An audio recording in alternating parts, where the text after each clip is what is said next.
Hi, Davis. This is Trevor Coleman, Mizzou Baseball Graduate Assistant, and I wanted to talk to you today a little bit about your swing. We're going to take this in two parts. The first part is just going to be the video that we took of you a few weeks ago with a voiceover analysis that I'll start here in a second.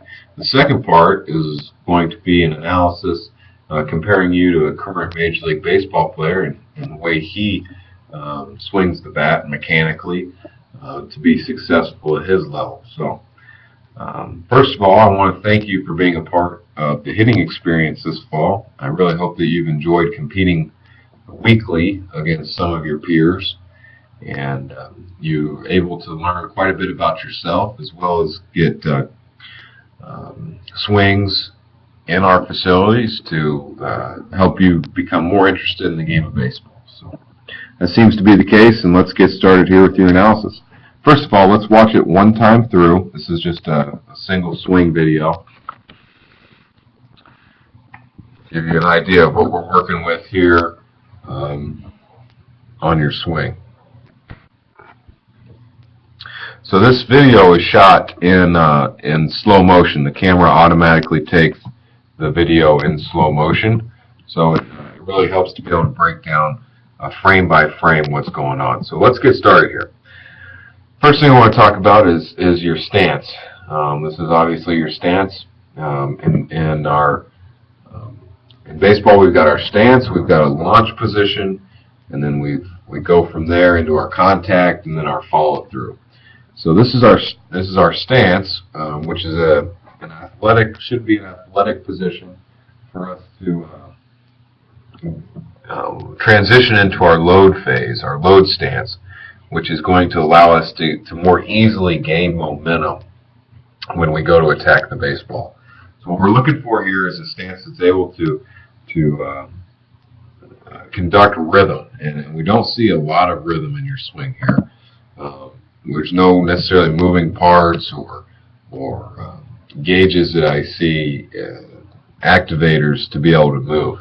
What I do see, though, is this hand press start to happen where your hands are moving backwards and upwards. Okay? That's a very good sign. That is something that we need to be able to get to in order to more powerfully and more accurately launch the barrel of the bat towards the baseball. One thing I would like to point out here, however, is that we get turned quite a bit with our shoulders.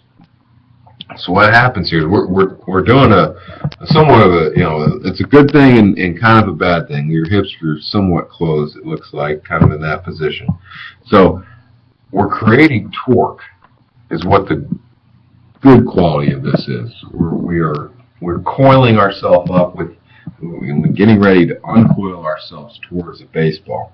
However, if we get too much turned, we create too much torque, what happens is we have a tendency for this front shoulder to take over our swing and spin backwards, outwards, towards the gold wall.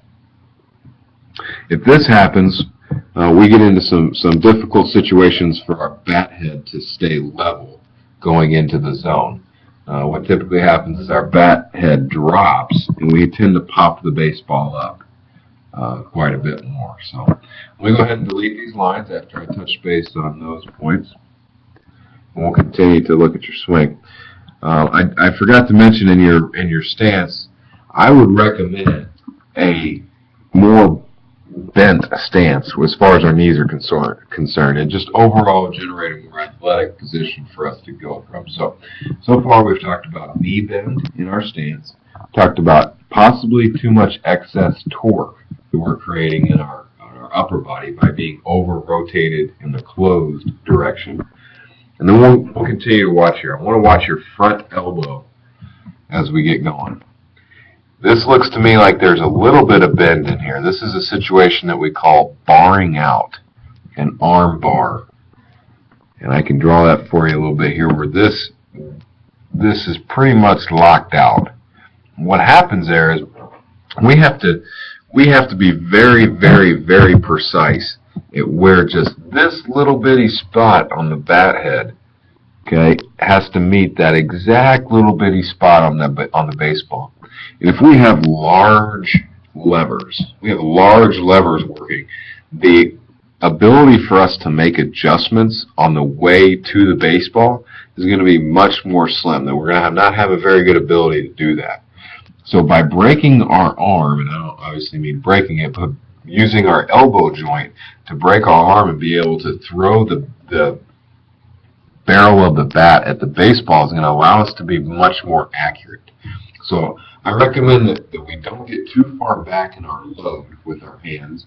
Then when we go, we use the bat head to start sliding, the bat knob to start sliding forward, as opposed to casting out, barring out, and having our bat barrel drop. So let's continue to watch this. Let me delete these real quick. So we talked about knee bend, we talked about our hand positioning, and now we talked about our elbow being too stiff. We see this is a pretty unusual stance right here. Or not stance, but a positioning of our left, our back elbow. You don't usually see it out front. A lot of guys have it down in here, and I'll show you that with some of the major leaguers. But this is pretty rare to see this right here. I do want to point out some positive features about your legs. It does look like you're doing everything you can to get out off of your backside and through the baseball. We're just up against a wall here because the bat seems pretty heavy relative to our strength. And because of that, it tends to swing us a little bit. And you can notice that by the recoil here. This might be even a little generous.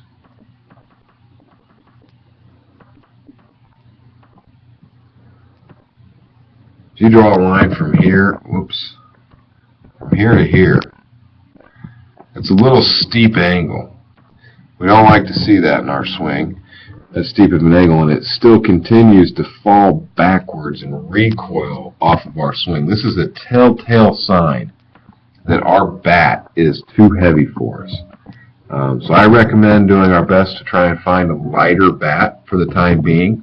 And then as your body grows and you get stronger, it won't be that big of an issue to use the same bat. But if there are other bats out there that are a little lighter weight, that's definitely going to help you be more consistent here in the next year or two. That's all the time we have for the first part of the video analysis. We'll now shift gears over into the Major League Baseball player comparison. So hang with us. We'll be back in a minute. Thanks.